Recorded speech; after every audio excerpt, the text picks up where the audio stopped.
আমরা সকলেই জানি একটা ছোট শিশুর জন্য সবচেয়ে শ্রেষ্ঠ শিক্ষিকা হলেন তার মা। তার মানে বাড়ি তার প্রথম বিদ্যালয়। সর্বশ্রেষ্ঠ শিক্ষিকা তার মা এবং বাবা ও পরিবার। তবুও আজকে আমি চেষ্টা করব অনলাইনের সাহায্যে কিছু ছোট ছোট শিশুদের পড়ানোর।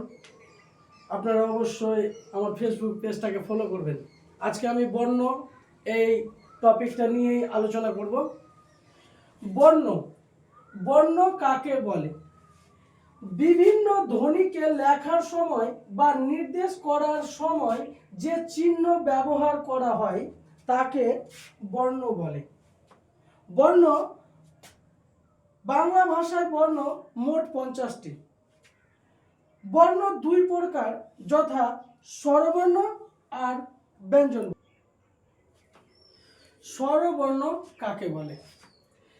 যে সব বাংলা বর্ণ নিজে নিজে উচ্চারিত হতে পারে তাকে স্বরবর্ণ বলে। স্বরবর্ণ মোট 11টি। ব্যঞ্জন বর্ণ কাকে বলে?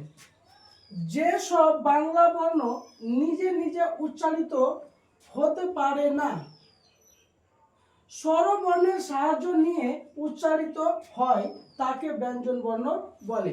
আমাদের বাংলা ভাষায় ব্যঞ্জন বর্ণ মোট 39টি।